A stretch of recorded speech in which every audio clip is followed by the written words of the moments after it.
시편 23편 본문 말씀을 가지고 다윗의 신앙 고백이란 제목으로 우리 함께 은혜 나누는 시간 갖겠습니다. 여러분, 이스라엘 왕 중에서 다윗이 제일 많은 전쟁을 치렀습니다.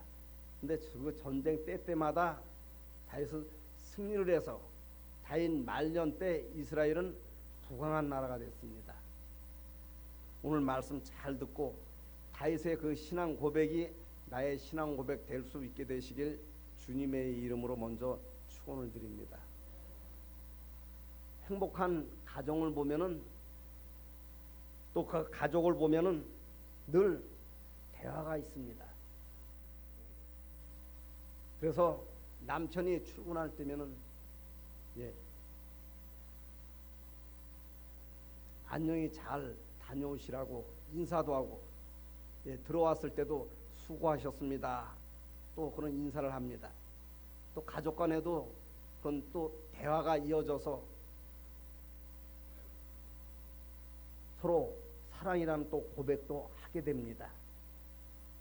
이런 고백이 삶 가운데 우리 신앙 고백이 되어서 우리가 하나님과의 관계를 잘 유지함으로 다윗에게 베푸신 그 축복이 우리의 축복이 되고 그 회복이 우리에게 회복될 수 있게 되시길 주님의 이름으로 축원을 드립니다. 미국의 유명한 실업가 중에 스탠리 텐이라는 박사가 있습니다. 그는 사업을 해서 돈을 많이 벌었습니다. 그런데 1976년 척추암 말기 판정을 받았습니다. 그는 크리스찬이었습니다. 많은 사람들이 그 당시 척추암 걸리면 다 죽는 줄 알고 이제 얼마 안 있으면은 말기 판정 받았기 때문에 죽을 것이다 이렇게 생각을 했습니다. 근데 몇 달 후에 그 병마를 툭툭 털고 일어섰습니다.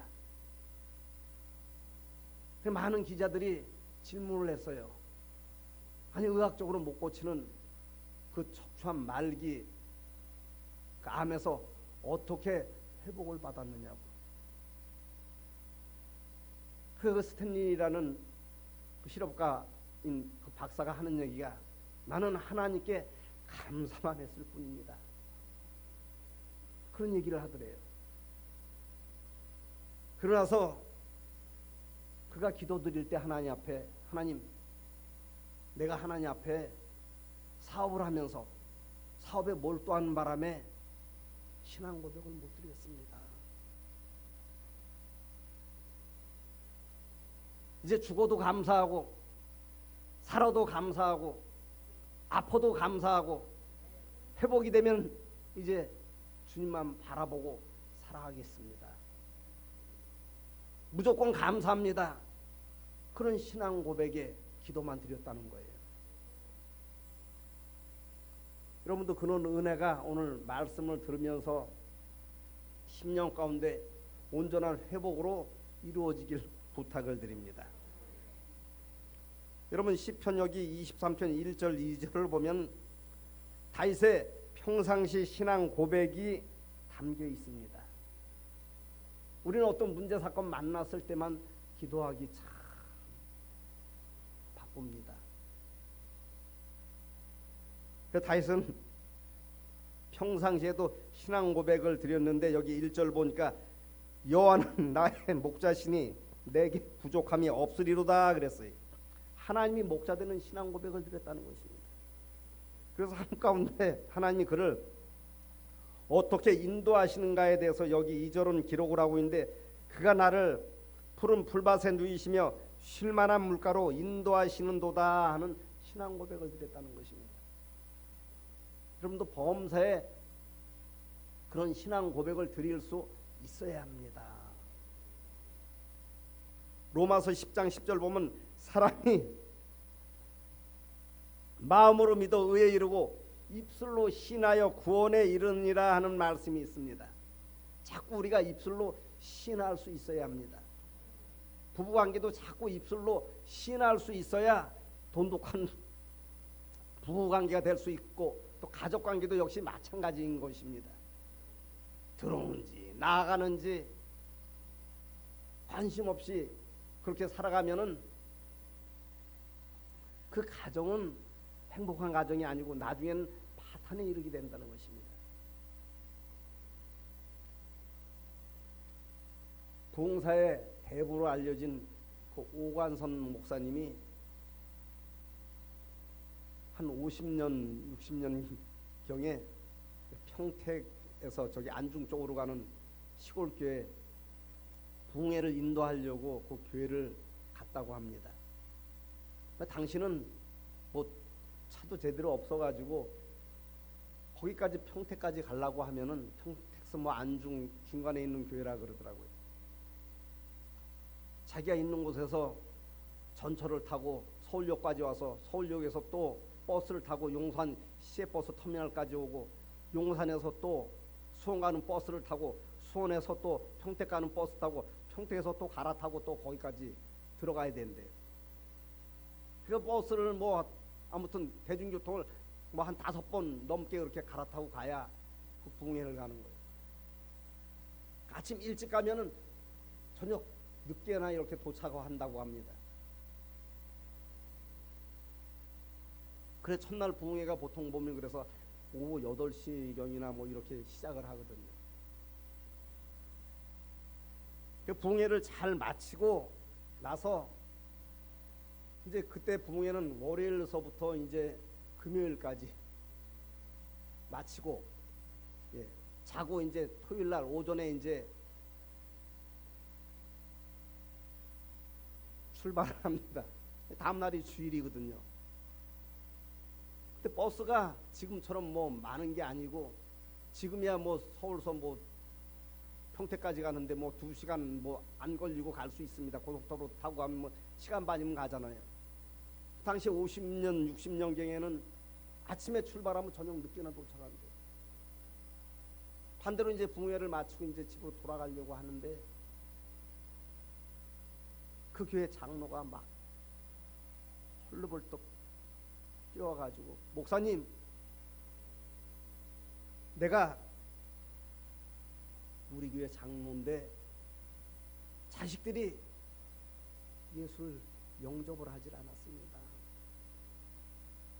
자식이 5이나 있는데 하나도 교회를 안다. 예수님을 영접하지 않았다는 거예요. 그 자식을 위해서 기도해 달라고.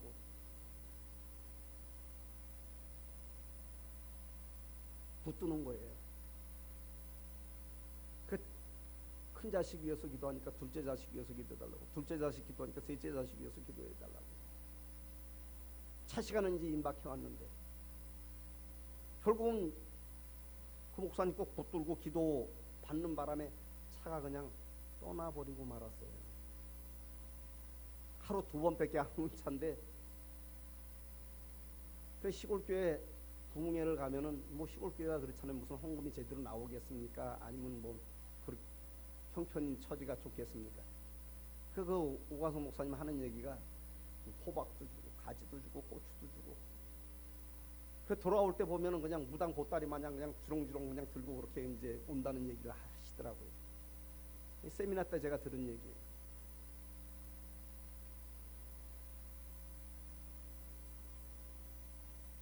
그 이미 이제 그 붙들고 기도 받으려고 하는 바람에 차를 놓쳐버렸어요.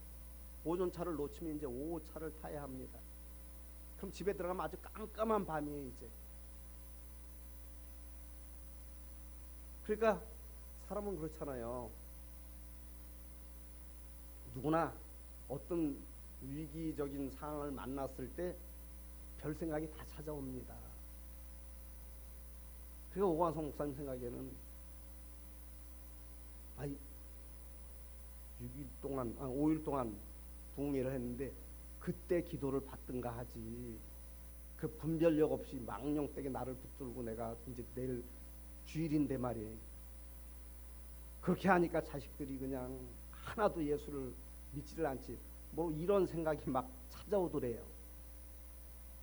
그렇잖아요. 그래서 입으로 툴툴툴툴 거리다가 말씀이 생각이 나서 항상 기뻐하라, 쉬지 말고 기도하라, 범사에 감사하라 하는데 한 가지도 안 걸린 게 없더래요. 그래서 내가 기뻐해야 되겠구나 해가지고 찾아온 생각을 물리치고 하나님 앞에 감사 기도를 드렸다 그래요. 버스 못 타고 간 것도 하나님 감사합니다. 집에 늦게 들어갈 것도 감사합니다. 그래서 이제 오후차가 왔는데 그때가 딱 장날이 돼가지고 뭐 사람이 뭐 얼마나 많이 탔는지 그냥 뭐 지금처럼 뭐 차에 에어컨이 나옵니까? 뭐 선풍기가 있습니까? 한여름에 붕해하고 돌아가는데 땀이 막 피어도 쏟아지더래요. 손에는 또 그냥 그 싸준 그냥 뭐 가지, 고추, 호박 뭐 이렇게 그냥 무당 보따리 마냥 들고 탔는데 그냥 그리고 뭐 포장도로가 됐습니까? 평택에서 수원 나오는데 뭐 수원 나오는 데만 뭐 한 2시간 걸리더래요. 타고 평택에서 버스 타고 이제 출발을 오후차 타고 출발을 했는데 말이에요.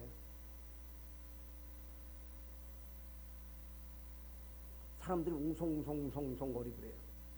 뭔 일인가 했더니 말이에요. 평택에서 수원 쪽으로 오는 길에 차가 낭떠러지로 떨어져가지고 네 발을 들고 회개를 하고 있더래요.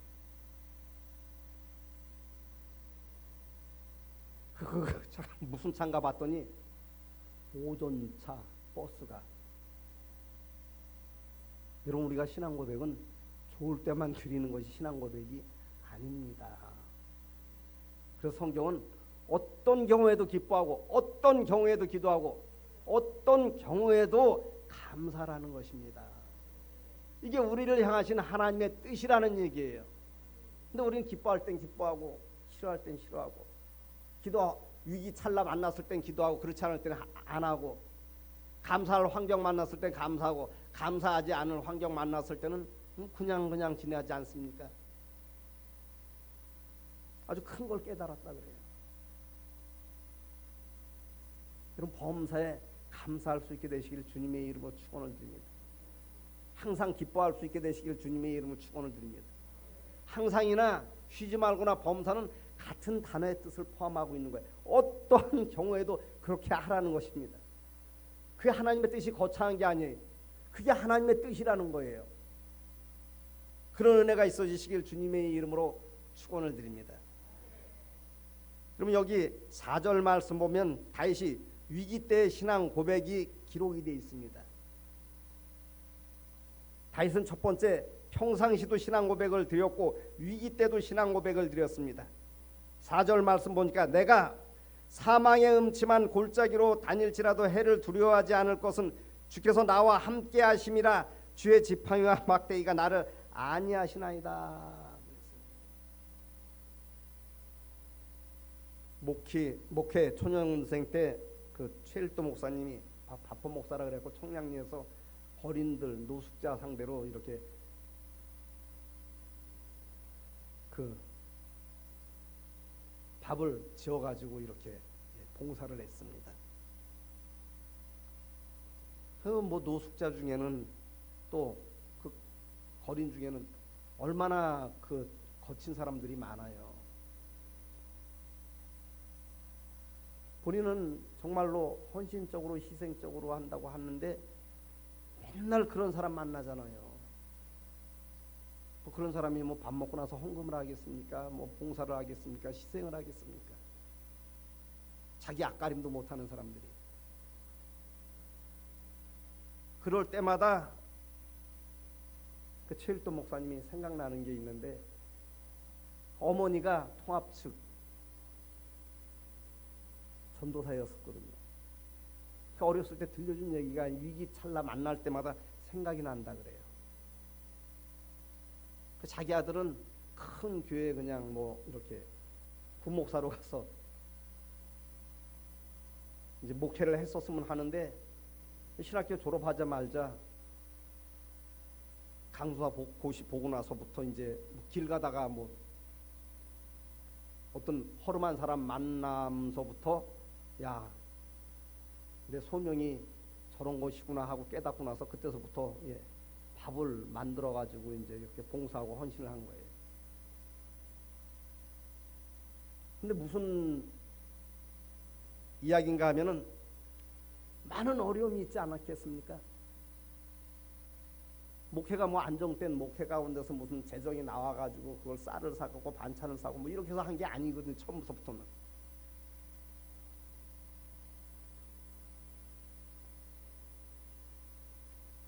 그 얼마나 위기가 많고 어떨 때는 막 그렇잖아요. 그렇다 그래요. 뭐 반찬이 뭐 이 모양이니 저 모양이니 뭐 재정이 있어야 뭐 돈이 있어야 뭐 제대로 뭐 공급하고 할 수 있지. 있는 것 가지고 하니까 그 원망불평이 얼마나 많겠어요. 그런 사람들한테. 우리를 어떻게 알고 그냥 그때마다 생각나는 게 있다 그래요. 자기 어머니 전도사님께서 자기한테 들려준 얘기가 무슨 얘기인가 하면 어떤 사람이 산에서 깊은 산 중에 호랑이를 만났다 그래요. 그 얼마나 두렵습니까? 그러니까 두 손을 하늘로 향해 들고 하나님 나를 구해 주시길 바랍니다 하고 막 소리쳐 기도를 했대요. 호랑이가 그 모습을 보고 말이에요. 자기 어머니 전도사가 한 얘기를 이제 자기가 위기 때 그걸 사용을 하는 거예요. 호랑이가 하나님 앞에 살려달라는 사람을 보고 하나님 앞에 그런 기도를 드렸대요. 하나님 일용할 양식을 주셔서 감사합니다. 그 어머니가 이제 최일도 목사님한테 이제 그 어린 시절에 묻는 거예요. 하나님 누구 기도를 들어주겠느냐? 여러분 누구 기도를 들어줬을 것 같아요? 그러니까 최일도 목사님이 하나님 앞에 살려달라고 하는 사람 기도를 들어줬겠죠 하니까 그 어머니 전사님이 그러더래요. 감사는 호랑이 기도를 들어줬단다 그러더래요. 여러분 그 안에는 많은 것이 내포되어 있습니다. 우리는 구하기는 많이 구해도 감사를 참 하기가 참 쉽지 않습니다. 여러분 위기 찰나를 만났을 때 감사할 수 있어야 합니다. 왜 내게 이런 위기를 만났습니까? 하나님 왜 나만 이런 문제 사건을 만났습니까? 원망불평하지 마시고 다니엘이 바벨론의 포로로 잡혀가고 나라가 3번 바뀌고 왕이 4번 바뀌는 가운데도 수석 총리 대신 자리에서 내려오지 않은 비결이 뭐예요? 사자굴을 만났을 때도 다니엘은 뭐라 했어요? 감사합니다 하고 들어갔습니다. 여러분 그냥 차고 풀리는 거 아니에요. 그냥 감옥문 열리는 거 아니에요. 그냥 가두고 있던 간수가 복음을 접하는 것이 아닌 것입니다. 빌립보에 가서 복음을 전했을 때 한 사람도 죽이면 전도가 되지 않았습니다. 귀신 들린 여종, 지금으로 따지면 무당 비슷한 형태죠. 그 귀신 내어 쫓은 연고로 인해 가지고 그 여종의 주인이 자기 이익이 사라진 줄 알고 말이에요. 바울과 실라를 고발을 해가지고 그가 잡혀가지고 많이 매를 맞았는데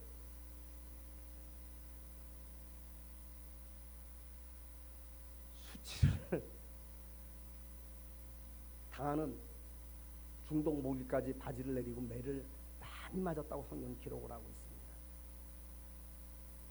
보통 사람 같으면 그러지 않았겠습니까? 하나님 내가 전도하러 왔는데 선교하러 왔는데 전도는 하나도 안 되고 오히려 귀신 내어 쫓긴 연고로 인해 가지고 내가 왜 매를 맞습니까? 왜 감옥에 갇혀야 됩니까? 우린 조그만 문제도 입이 이만큼 나오지 않습니까? 여러분 그냥 착고가 풀리는 게 아니에요. 그냥 감옥문이 열리는 게 아니에요. 그냥 간수가 복음을 접하는 것이 아닌 것입니다. 오늘 어떤 착고에 처해 왔습니까? 경제적인 착고에 처해 왔어요?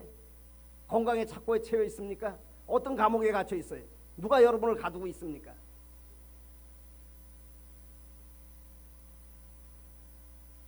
밤중이 더 깊어졌습니다. 바울과 실라는 하나님 앞에 감사 찬양을 드렸어요. 그랬더니 희한한 지진이 일어난 거예요. 여러분, 착고가 풀릴 정도의 지진이면 사람은 사지 육신이 다 찢어져야 합니다. 사극 보셨죠? 감옥을 가두고 있는 그 감옥문에 열쇠를 보면 얼마나 커요? 이만하잖아요. 시대적인 배경을 보면 그때보다 훨씬 전인데 그게 어떻게 풀립니까? 사람이 멀쩡해가지고 착고만 풀리고 감옥문이 열리고 가두고 있던 간수가 복음을 접했다는 것입니다. 여러분, 위기 때 감사할 수 있게 되시길 주님의 이름으로 축원을 드립니다. 그게 바른 본질의 신앙임에 대해서 성경은 기록을 하고 있는 거예요. 그럼 감사할 수 있을 때 감사할 수 있는 것, 신앙 고백 드릴 수 있을 때, 아유, 땅을 샀는데 그냥 땅이 뭐 5배 오르고, 아파트를 샀는데 아파트가 그냥 갑절로 뛰고, 그냥 그건 세상 사람도 다 감사해요. 다윗은 일반적인 생활 가운데도 감사했지만 위기 찰나를 만났을 때도 바른 신앙 고백을 드렸다는 얘기예요. 하나님이 나와 함께 하신다. 내가 사망의 음침한 골짜기로 다닐지라도 해를 두려워하지 않을 것은 하나님이 나와 함께 하신다는 얘기예요. 주께서 나와 함께 하신다는 것입니다. 그런 은혜가 있으시길 주님의 이름으로 축원을 드립니다. 마지막 세 번째는 다윗은 원수 앞에서도 바른 신앙 고백을 드렸다는 얘기예요. 우리는 못마땅한 사람 있으면 같이 식사하기도 좀 꺼림칙하죠. 목사님 세계에서도 그렇더라니까요. 이해를 갖고 들으시기 바랍니다. 똑같은 사람이기 때문에 극복하지 못하면 목사나 평성도나 똑같은 거예요. 누가 그러더라, 목사에서 호가 나 뛰면 독사라고.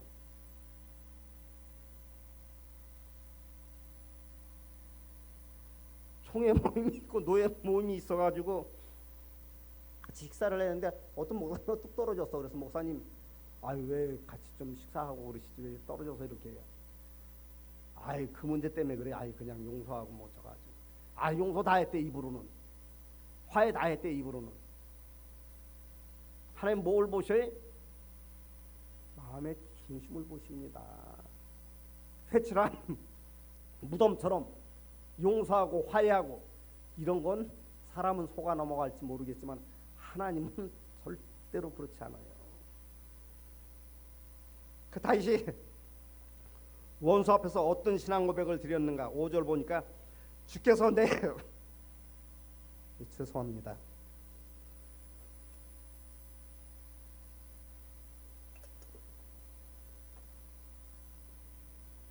5절 말씀 우리 합독하겠습니다. 시작.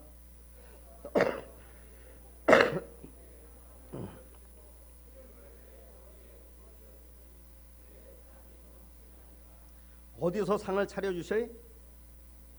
그 원수가 있어야 돼요, 없어야 돼요? 말씀의 영혼의 뜻을 보면은 여기서 상을 베풀어 주신다는 얘기예요. 근데 우리는 꼴보기 싫잖아요. 이 고백이 우리 고백이 될 수 있어야 합니다. 이걸 바라보고 믿음생활, 신앙생활 할 수 있어야 되는 것입니다. 교회 나와서 다 구원받아요? 그럼 성경이 그랬을 거예요. 교회 나오면 구원받는다. 거듭나야 구원받는 거예요. 거듭나야 천국 볼 수 있고 거듭나야 하나님 사람 되는 것입니다. 하나님은 우리를 송충이로 데려가지 않아요. 송충이가 거듭난 게 나비입니다. 군뱅이로 데려가지 않아요. 군뱅이가 거듭난 게 쉽게 하면 매미예요. 그 허물을 벗을 수 있게 되시길 주님의 이름으로 축원을 드립니다. 예배를 통해서 그런 은혜를 덧입을 수 있게 되시길 주님의 이름으로 축원을 드립니다. 오늘 뭐 때문에 예배 나왔어요? 안 나오면 그냥 마음이 꺼림직해서 나왔습니까? 말씀이 육신이 될 수만 있으면 그분이 함께 하시는 줄 믿으시길 바랍니다. 그 다윗은 원수 앞에서도 무슨 신앙 고백을 드는 이 신앙 고백이 우리 신앙 고백이 될 수 있어야 돼요. 야, 원수 때문에 내가 세례 요한이 그랬을 거예요.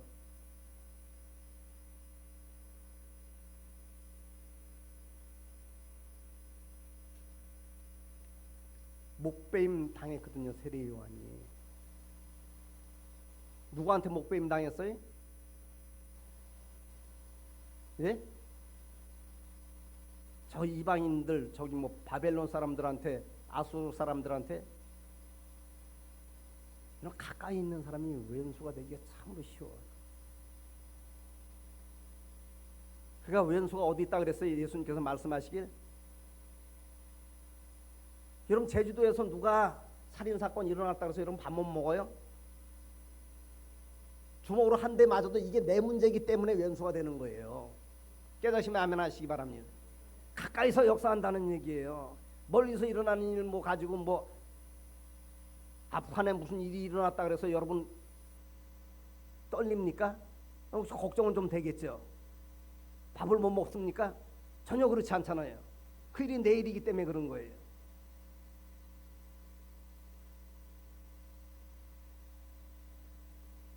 그래서 주께서 내 원수의 목전에서 내게 상을 차려주신다는 얘기예요. 그래서 세례 요한이, 저는 서리 입사 때 이해를 갖고 들으시기 바랍니다. 하나님, 헤롯이 죽어야지 왜 세례 요한이 죽습니까? 헤롯이 감옥에 갇혀야지 왜 세례 요한이 감옥에 갇힙니까? 하나님 전지전능하시고 무소부재하신데, 서리 입사 때 성경 읽다 보니까 그런 생각이 들더라니까요. 잘못한 놈이, 잘못한 사람이 감옥 갇히고 잘못한 사람이 죽어야지 왜 의로운 사람이 감옥에 갇히고 의로운 사람이 목배임을 당해 죽임을 당합니까? 자기 동생 빌립의 아내 헤로디아를 취한 연고로 인해 가지고 이건 아닙니다. 왕이 돼 가지고 나라의 본이 돼야지, 지도자가 돼 가지고 어찌 동생의 아내를 취하는 것이 마땅합니까? 이 말을 했다가 쉽게 봉변당한 거예요. 하나님 전지전능하시고 무소부재하시면은 헤롯이 감옥에 갇히고 헤롯이 목배임을 당해야지 사람 편에서 보기에 맞잖아요. 이해가 안 되는 거예요. 성경을 읽다가. 여러분도 그런 문제 사건 만나면 이해가 됩니까? 하나님 지금 주무시는가? 별 생각을 다 찾아오잖아요. 여러분 성경은, 믿음과 신앙은, 우리 신앙생활은 전체를 볼 수 있어야 돼요. 우리는 태어나면은 누구나 다 죽습니다. 뭐 엘리야처럼 뭐 승천하는 분도 가끔 성경에 뭐 한두 분 있습니다만 나중이고 먼저일 뿐이지. 여러분 정말로 내가 믿음이 있고 신앙이 있으면은 오늘라도 당장 하나님 나라 들어가는 것이 이 세상에 사는 것보다 더 낫지 않겠어요? 정말로 참 믿음이 있고 참 신앙이 있으면은 바울과 실라가 그것만 보고 달려간 것입니다. 내 짧은 신앙의 지식으로 보니까 말씀이 이해가 안 되는 거예요. 하나님 편에서 보면 그렇잖아요.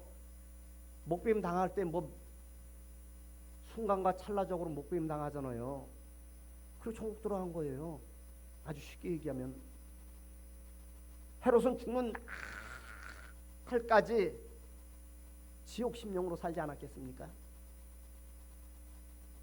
그리고 화투 치는 사람이 화투 좋은지 나쁜지, 마약하는 사람이 마약하는 거 좋은지 나쁜지, 도둑질하는 사람이 도둑질하는 거 좋은지 나쁜지, 강도가 강도질하는 거 좋은지 나쁜지 모르고 하는 것 같아요? 알고 하기 때문에 심판도 있고 감옥에도 가는 거예요. 다 알아요. 개새끼도 알더라니까. 개도 자기 진짜 죄를 켜봐서 알아요. 혼날 짓거리 하니까 집에 들어가서 안 나와요, 요놈이. 그러니까 만물의 영장에 사람이 모르겠어요. 아마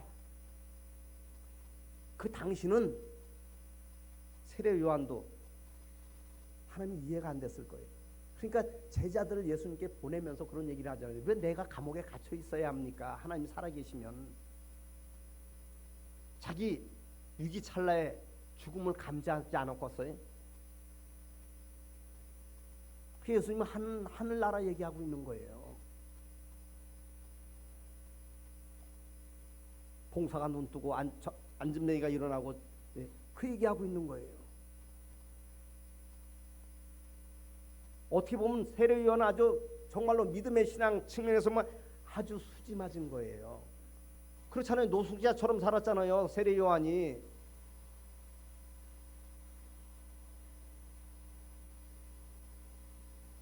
그 즉시 하나님 나라 들어간 것입니다.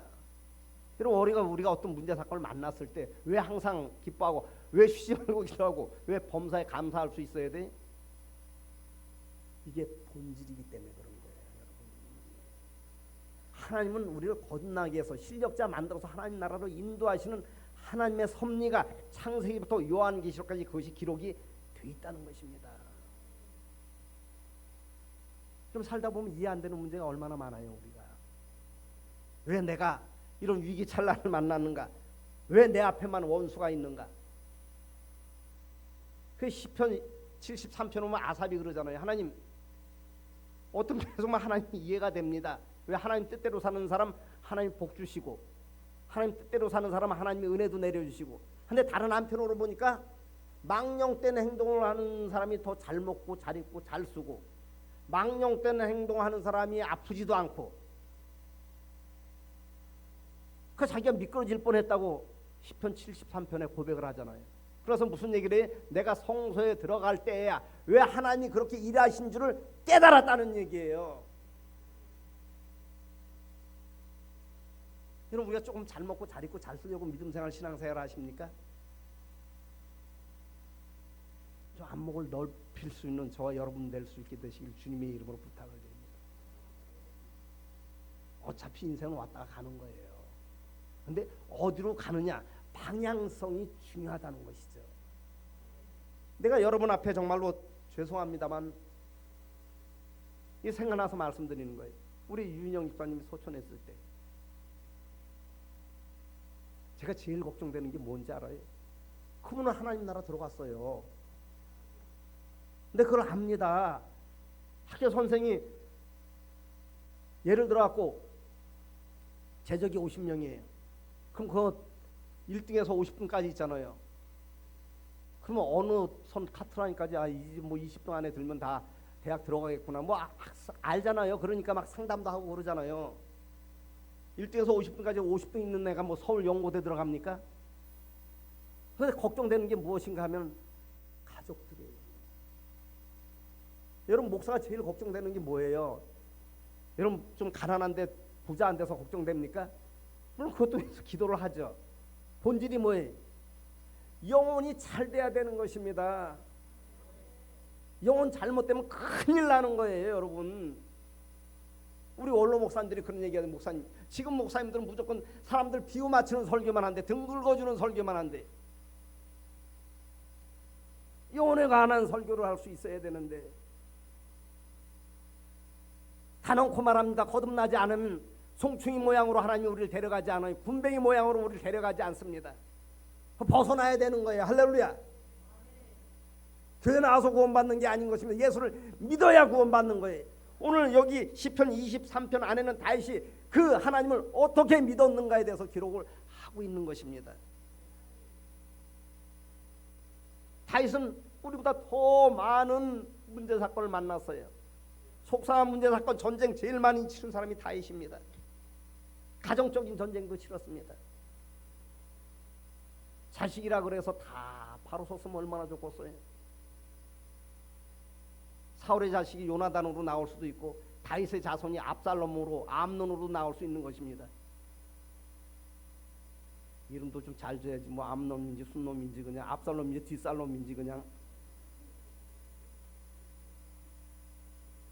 암논이 자기 배다른 동생 다말을 범함으로 인해 가지고 말이에요, 큰 사단이 일어난 거예요. 만약에 다른 사람이 그 공주 다말을 범했으면 다윗이 가만뒀겠어요? 하나님은 공의 하나님이에요. 공의로 생각할 수 있어야 돼. 다윗이 실수하고 다윗도 잘못을 했습니다. 그 제대로 경종을 울렸으면은 압살롬이 분을 품지 않았을 거예요.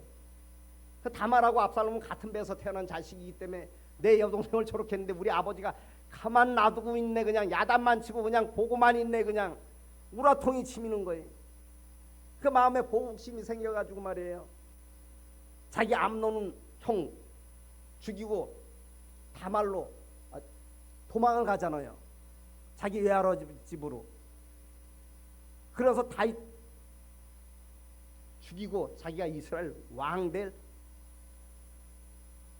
그런 계획을 세웁니다. 다윗이 그 문제 그 사건을 어떻게 해결받았어요? 우리도 실수할 수 있고 잘못할 수 있습니다. 그 실수 잘못 가운데 우리가 바른 신앙 고백을 드릴 수 있어야 돼. 다윗처럼. 그럼 성경은 기록을 하고 있습니다. 상상하지도 못할 문제 사건을 만났을 때 압살롬이 다윗에 있는 사람 다 자기 사람 만든 거예요. 들어와 가지고 그 등 두들겨주고 그냥 머리 쓰다듬어 주고 그냥 잘못해도 그냥 아이 맞다 내가 그냥 뭐 그럴 수도 있지 뭐 이런 식으로 했다는 것입니다. 그 아히도벨 맞아 다윗의 정말로 아주 그냥 최고 신복인 오른팔인 아히도벨 마냥 압살롬 편에 선 거예요. 왜 그래? 왜 아히도벨이? 여러분 아히도벨은 성경에 뭐라고 기록하고 있어요? 다윗이 블레셋과 전쟁하기 위해서 하나님 어떤 방법으로 전쟁을 치러야 이길 수 있느냐 하나님 방법을 일러주시옵소서. 예를 들어갖고 30일 초려 기도를 드렸어요. 그 아히도벨한테 와서 묻습니다. 아히도벨아 이 모략가거든요. 어떻게 전쟁 치르는 것이 낫겠느냐 하니까 하나님의 응답하신 그대로 얘기를 하더래요. 아히도벨이. 그런 사람이 압살롬 편에 가서 왜 그래? 문제 사건 만났을 때 먼저 다윗은 하나님 앞에 물었다는 것입니다. 아히도벨 찾아가지 않았다는, 사람 의지하고 신뢰하고 자원 삼지 않았다는 것입니다. 하나님 그것을 달아보시는 거예요. 그 자로 재어보시는 것입니다.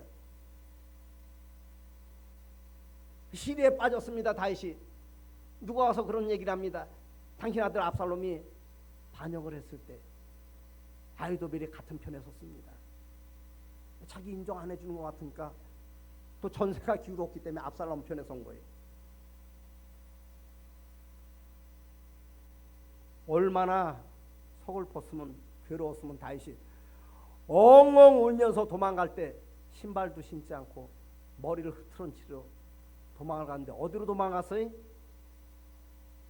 성경 찾아서 한번 읽어줘요. 봉독해 올려요. 하나님의 성소로 가가지고 하나님 감사합니다. 무엇을 느끼고 감사를 했을까요? 우리는 내가 저지른 일은 생각하지 않고 그냥 조금만 문제 사건 조금만 옆으로 가면 우리가 원망하고 불평하고 좌절하고 낙담하고 시기에 빠지지 않습니까? 그 감사는 나루턱에 이르렀을 때 아멜렉 사람 후세가 뛰어옵니다. 다윗을 돕고자 뛰어오는 거예요. 아니 자기 신복도 다 배신을 했는데 결국은 아멜렉 사람 후세로 인해 갖고 전세가 역전이 됩니다. 가서 성경 읽어보셔요. 누가 그 마음을 주장을 했겠습니까? 전세가 다 90% 이상 다 압살롬 편으로 기울었는데 목숨 걸고 아멜렉 사람이 뛰어온 거예요. 후세가. 자기 우편에 있는 아히도벨 같은 모략가도 다윗을 배반을 했는데 왜 그래? 바른 신앙 고백 가운데 하나님 역사하신 것입니다. 여러분 위기 때만 우리가 신앙 고백하지 말게 되시길 부탁을 드립니다. 일반 삶 가운데서도 원수 앞에서도 이런 신앙 고백을 드릴 수 있어야 돼요. 우리 6절 말씀을 합독하고 말씀을 마치겠습니다. 시작.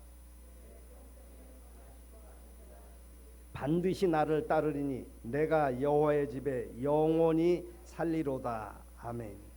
기도드리겠습니다. 오늘도